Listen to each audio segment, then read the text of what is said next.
77,000, 1,42,000, 4.5 लाख, 2.1 करोड़। तो मान लीजिए आपका ज्वाइनिंग के टाइम बेसिक पे था 36,000, तो आपका डीए हम मोटा मोटा पकड़ते हैं 50%, अभी 56% चल रहा है। कैलकुलेशन के हिसाब के लिए, इजी करने के लिए हम एक राउंड फिगर 50% उसको मान के चलते हैं। तो आपका डीए बन गया 18,000, टोटल सैलरी हो गया आपका 54,000। अभी जब आप रिटायरमेंट होंगे उस टाइम आपका सैलरी निश्चित तौर पर बढ़ेगा। कम से कम के हिसाब से हम अगर देखेंगे तो ईयरली 7% के हिसाब से हमारा बेसिक बढ़ना चाहिए, क्योंकि हमारा इंक्रीमेंट लगता है हर साल 3%, फिर आपका आ गया प्रमोशन, आ गया पे कमीशन, आ गया। हर एक का जो सर्विस पीरियड है उसमें कम से कम 3 पे कमीशन देखने को मिलता है। तो उसी के हिसाब से हम कैलकुलेट करके देखें कि लगभग आपका बेसिक पे उस टाइम 1 लाख के आसपास हो जाएगा। तो राउंड फिगर हमने ले लिया है 1 लाख, कैलकुलेशन की इजी करने के लिए। आप अपना बेसिक पे ज्वाइनिंग के टाइम कितना था उसको इंक्रीमेंटल वाइज 7% के हिसाब से आप बढ़ाएंगे, तो आपका सर्विस पीरियड के एंड के टाइम कितना आपका बेसिक पे बन सकता है वो एज्यूम करके आप अपना कैलकुलेशन अपने हिसाब से कर सकते हैं। फिर से हम लोग डीए कैलकुलेट करते हैं कि 50% हम लोग मानते हैं, क्योंकि हर पे कमीशन के बाद हमारा डीए जो है वो 0 हो जाता है, 0 से स्टार्ट होता है। तो आपका जिस टाइम रिटायरमेंट होगा उस टाइम के हिसाब से हो सकता है कुछ भी, 30% भी हो सकता है, 40% भी हो सकता है, 50% भी हो सकता है। हम अभी के हिसाब से मान के चलते हैं 50%। तो अगर आपका बेसिक पे बन गया 1 लाख तो डीए बन गया 50% उसका 50,000। तो टोटल सैलरी हम मान के चलते हैं आपका 1,50,000। अभी जो हम लोग डाटा लिया है यहाँ पे बेसिक पे, डीए, टोटल सैलरी, इसी के हिसाब से हम कैलकुलेशन शुरू करेंगे। तो यूपीएस और एनपीएस का डायरेक्ट हम कंपैरिजन करने वाले हैं। तो यूपीएस में अगर हम देखेंगे कि हमें पेंशन ज्यादा मिलेगा और एनपीएस में पेंशन हमें कम मिले। वही अगर हम लमसम देखेंगे तो यूपीएस में हमें कम मिलता है और एनपीएस में हमें ज्यादा मिले। बाकी ग्रेजुएटी हो गया, ईएल हो गया, मेडिकल हो गया, ये सभी दोनों में बराबर है। तो इसीलिए हम इनको अभी हमारा कॉन्वर्सेशन में ऐड नहीं कर रहे। ठीक है, अभी देखते हैं पेंशन डिटेल्स, जो कि यूपीएस में अगर हम देखेंगे तो पेंशन हमारा बन रहा है 50,000, क्योंकि हमारा लास्ट जो बेसिक पे था वो 1 लाख था।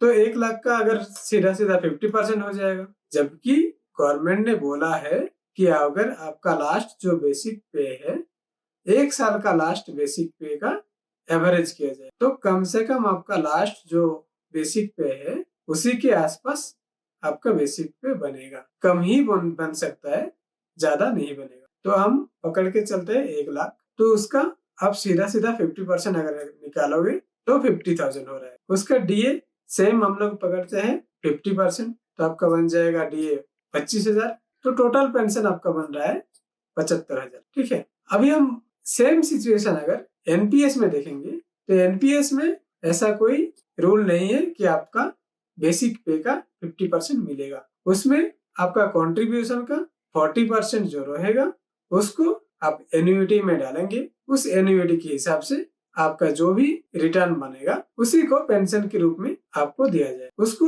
एनपीएस में पेंशन नहीं बोला जाता है, उसको बोला जाता है पे आउट। तो हम लोग कम से कम अगर पे आउट पकड़ेंगे तो 20,000 से कम नहीं होगा, इससे ज्यादा हो सकता है लेकिन कम तो नहीं होगा। तो टोटल पेंशन हमें बन रहा है इसमें 20,000, यूपीएस में बन रहा है आपका 75,000, एनपीएस में बन रहा है 20,000। तो अभी तक का अगर हम देखेंगे तो हमें क्या लग रहा है, यूपीएस तो बहुत अच्छा है क्योंकि इसमें 50,000 का पेंशन, 75,000 का पेंशन मिल रहा है और इसमें 20,000 का पेंशन मिल रहा है। लेकिन रुकिए, पिक्चर अभी बाकी है, देखते हैं अगले स्लाइड में। अभी हम देखेंगे हमें लमसम अमाउंट कितना मिल रहा है। यूपीएस की अगर बात करें तो यूपीएस का जो फॉर्मूला है लमसम अमाउंट का, वो है टोटल आपका जो पेंशन है उसको सीधा 10 से डिवाइड करेगा, और जितना आपका सर्विस ईयर है, जैसे मान लीजिए हमने 30 साल का सर्विस किया, तो उसको 2 से मल्टीप्लाई कर देगा,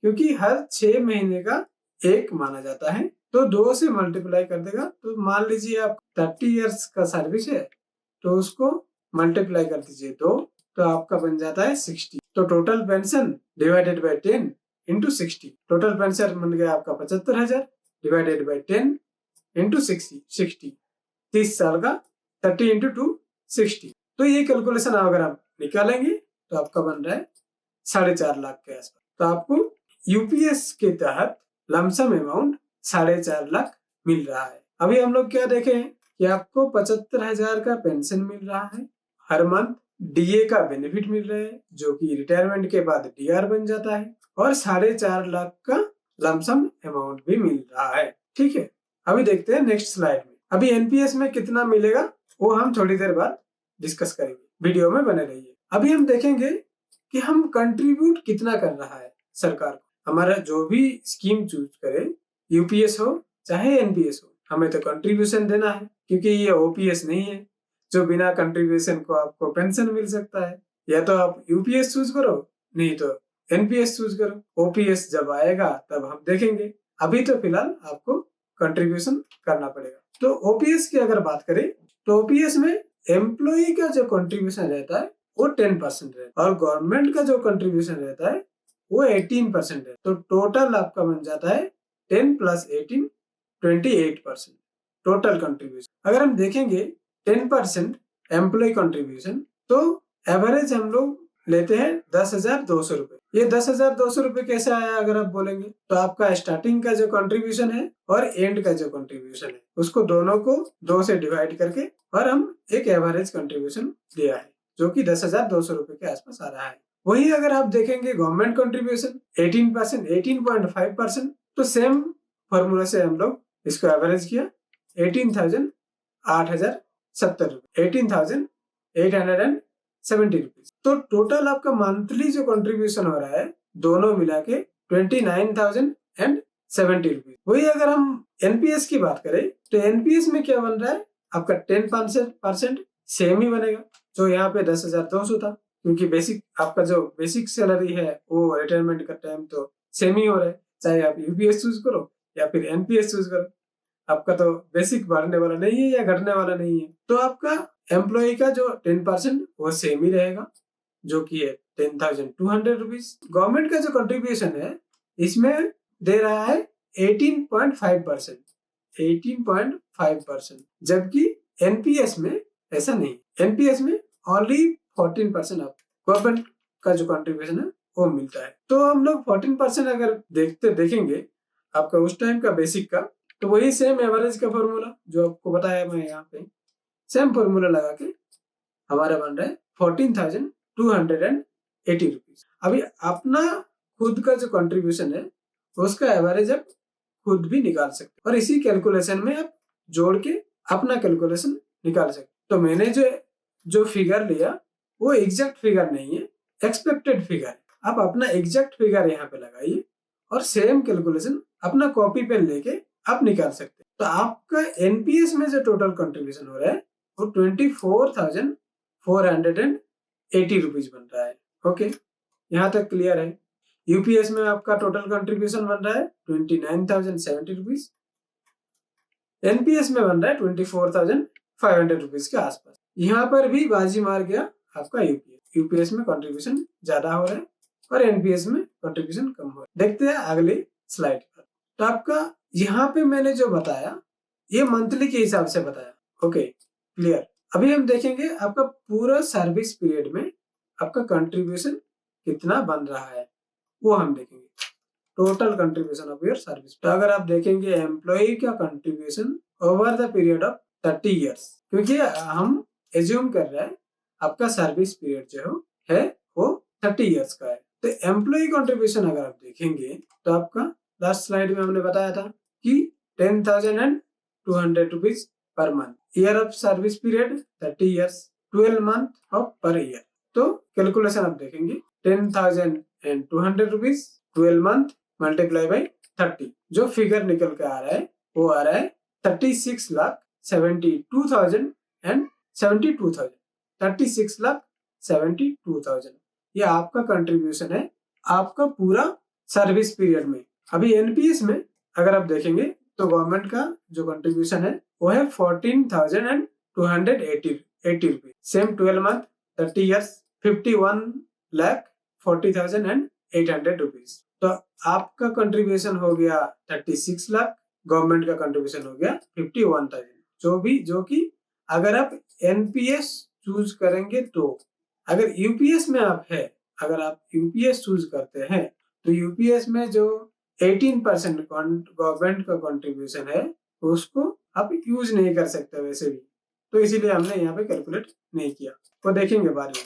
तो आपका टोटल कंट्रीब्यूशन जो हो गया 36,72,000 प्लस 51,40,800 रुपीज, टोटल बन रहा है 88,12,800 रुपीज। तो ये अमाउंट आपका और गवर्नमेंट का मिला के कंट्रीब्यूशन हो रहा है।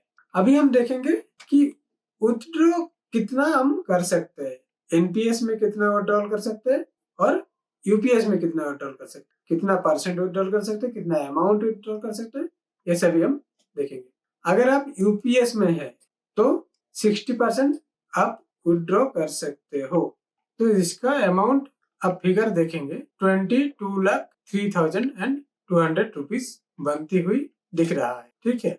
लेकिन आपका पेंशन जो है, अगर ये 60% आपने विथड्रॉ कर लिया तो आपका पेंशन सीधा 60% डाउन हो जाएगा। मान लीजिए आपका पेंशन जो पिछले स्लाइड में हमने देखा था वो है 75,000 रुपये, 75,000 रुपीज, यही इसका 60% घट जाएगा और 40% ही आपको पेंशन के तौर पे मिलेगा। तो ये गलती तो मेरे ख्याल से यूपीएस चुनने वाले के लिए ठीक नहीं है, क्योंकि अगर आप यूपीएस चुन रहे हैं तो किस लिए चुन रहे हैं यूपीएस, पेंशन के लिए चुन रहे हैं, तो आपका पेंशन उसमें 75,000 बन रहा है, अगर उसका 60% अमाउंट आप निकाल लेंगे तो आपका पेंशन घट के हो जाएगी 30,000 रुपीज। तो मेरे ख्याल से ये गलती किसी को नहीं करना चाहिए। अभी आपका पेंशन, आपका पैसा, आपको डिसाइड करना पड़ेगा कि आप क्या करेंगे, लेकिन ये फैक्ट है। देखते हैं नेक्स्ट स्लाइड में। अभी आते हैं हम एनपीएस के ऊपर। अभी इससे पहले जितना भी चर्चा हुआ यूपीएस के ऊपर हुआ, तो हम अभी तक देखते जा रहे थे कि यूपीएस एनपीएस पर भारी पड़ रहा है क्योंकि उसका पेंशन ज्यादा है, उसमें लमसम अमाउंट मिल रहा है, ठीक है। अभी देखेंगे एनपीएस के बारे में इसका क्या सीन है। तो एनपीएस का जो रूल है वो आपका जो कॉर्पस बन रहा है टोटल, उसका 60% आप निकाल सकते हो और 40% जो है वो आपको पेंशन के तौर पे दिया जाएगा। तो आपका जो भी कंट्रीब्यूशन है आपका 10% और गवर्नमेंट का 14% मिला के आपका कितना बन रहा है 88,12,800 रुपीज, ठीक है, जिसका पर मंथ आपका 14,000 और इसका 10,000 24,000 या 25,000 के आसपास कटिंग हो रहा है एवरेज में। तो वही अगर हम बात करें कि आपका जो कंट्रीब्यूशन है वो मार्केट पर निवेश हो रहा है, तो मार्केट पे अगर निवेश हो रहा है तो मार्केट में आपका जो 30 इयर्स का सर्विस ईयर है उसमें उसका वैल्यू ऑब्वियसली बढ़ेगा।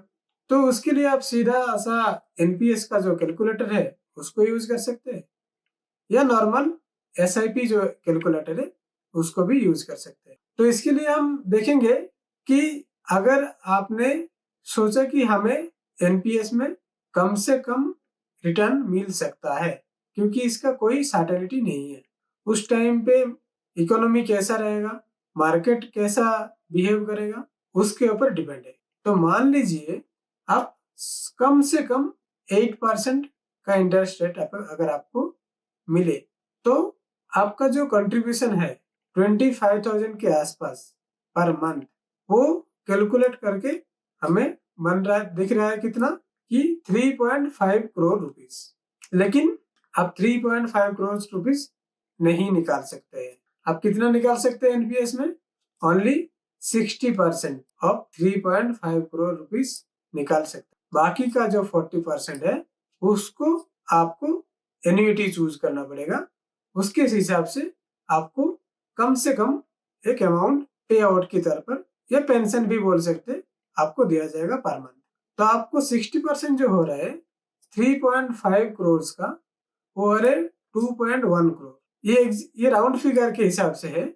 आप कैलकुलेटर यूज कर से एक्चुअल फिगर देख सकते हैं। आपका अपना जो भी एवरेज कंट्रीब्यूशन बन रहा है उसी के हिसाब से आप 8% 30 इयर्स का कैलकुलेट करके अगर देखेंगे तो आपको आपका एक्चुअल जो फिगर है वो मिल जाएगा। मैंने सिर्फ जो 2 बेसिक पेमेंट यहाँ पे एग्जाम्पल के तौर पर लिया है कि आपका ज्वाइनिंग के टाइम कितना बेसिक पेमेंट था और रिटायरमेंट के टाइम कितना बेसिक पेमेंट हो सकता है, दोनों में ज्वाइनिंग के टाइम कितना कंट्रीब्यूशन था, रिटायरमेंट के टाइम कितना कंट्रीब्यूशन हो सकता है, दोनों का एवरेज निकाला। वो एवरेज पर मंथ के हिसाब से मैंने यहाँ पे एग्जाम्पल के तौर पे लिया है। आप अपना खुद का निकाल के कैलकुलेट कर सकते हैं। तो 8% अगर मिनिमम से मिनिमम अगर हम लोग देखेंगे तो हमारा बन रहा है 60% जो हमें जो अमाउंट मिलेगा रिटायरमेंट के टाइम पर वही बन रहा है हमारा 2.1 करोड़ रुपए। अगर थोड़ा सा हम इसको मान लेते हैं कि चलो 8% तो मिल ही रहा है, मान लीजिए 10% मिल रहा है, इससे थोड़ा ज्यादा, तो कितना बनेगा? हमारा जो टोटल अमाउंट बनेगा वो 6 करोड़ बनेगा, जिसका 60% कितना है 3.6 करोड़ रुपीज। ये अमाउंट आप निकाल सकते हैं अपना रिटायरमेंट के टाइम पर। अभी थोड़ा हम और लालची होते हैं कि चलो मानते हैं हमें मिल रहा है 12%। अगर 12% मिले तो हमारा जो टोटल अमाउंट बन रहा है वो 7.5 करोड़ बन रहा है, जिसका 60% क्या बन रहा है 4.5 करोड़। फिर भी हम लोग इसी को मान के चलेंगे कि हमें कम से कम मिलता है और 2.1 करोड़ रुपीज हमें मिल रहा है। बाकी अगर मिल रहा है तो मिल रहा है, नहीं मिल रहा है तो हम क्या कर सकते हैं, ये हमारे हाथ में नहीं है। तो इसके हिसाब से हम देखेंगे नेक्स्ट स्लाइड में। तो जो आपको मिल रहा है 2.1 करोड़ रुपीज जो कि आपका हो रहा है 60% ऑफ टोटल अमाउंट, बाकी 40% का आपका जो पेंशन है वो तो मिल ही रहा है।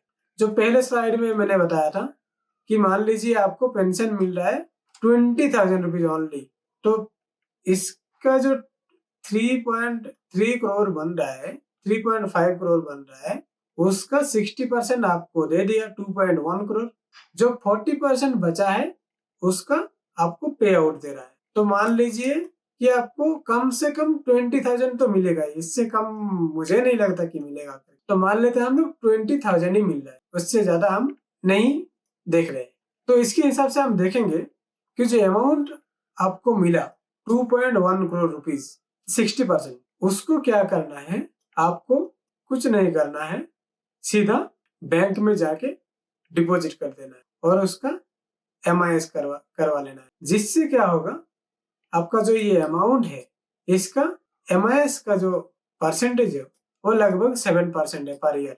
तो 7% के हिसाब से आपको पर मंथ इंटरेस्ट मिलता जाएगा।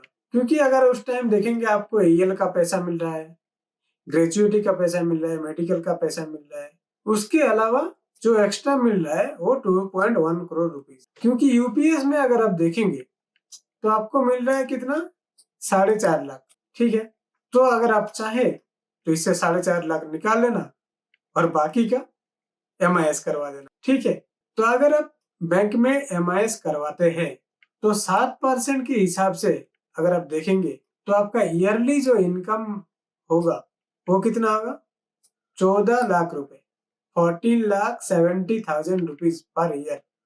उसको हम अगर 12 से डिवाइड कर देते हैं तो पर मंथ आपको मिल रहा है 1,22,500 रुपीज। मान लीजिए यही आपका पेंशन है। बाकी जो यूपीएस में मिल रहा है 4.5 लाख वो यहाँ से आप निकाल लेना और मान लो कि यही आपका पेंशन है।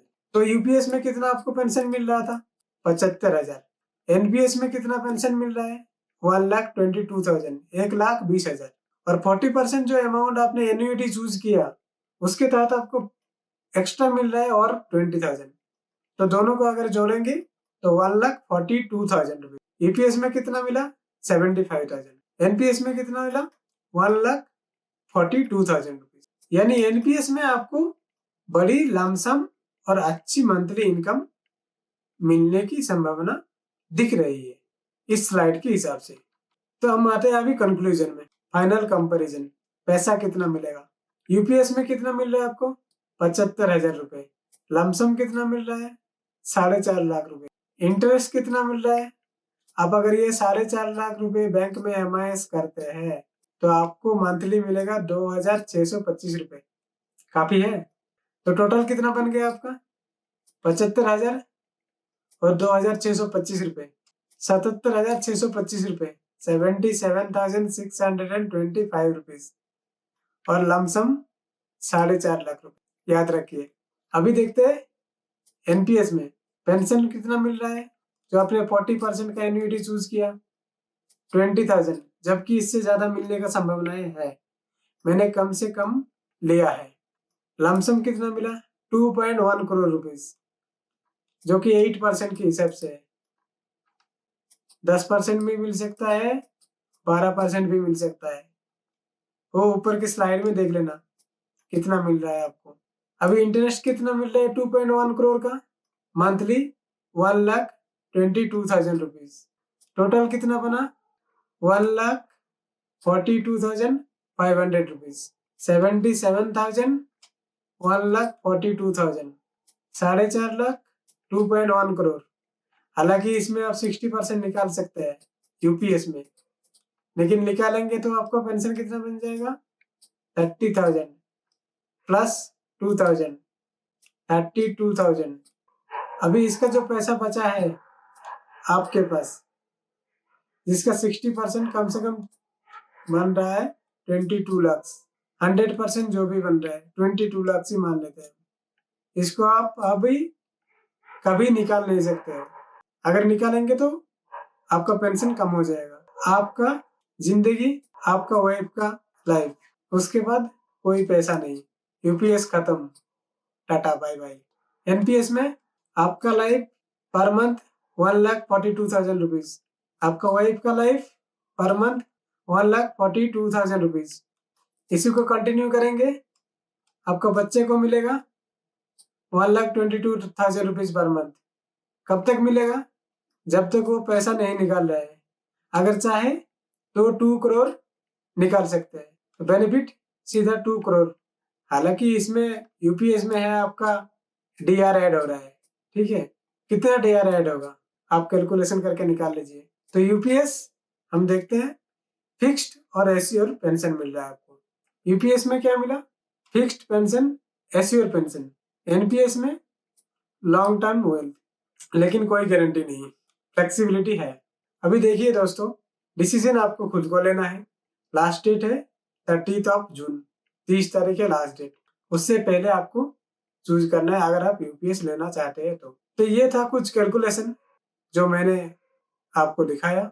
लेकिन आपको निर्णय लेने से पहले सभी सरकारी नियम और गाइडलाइन देख लेना चाहिए, और कुछ भी निर्णय लेने से पहले प्रोफेशनल एडवाइजर से सलाह जरूर ले लें। वीडियो अगर पसंद आए तो लाइक करो, अपने साथियों के साथ शेयर करो, और हाँ, चैनल को सब्सक्राइब करना मत भूलिए, क्योंकि अगली वीडियो में हम कुछ और टॉपिक लेके आएंगे जो आपके अपडेट के लिए होंगे। तो मिलते हैं आप अगली वीडियो में, तब तक के लिए धन्यवाद। जय हिंद, नमस्कार।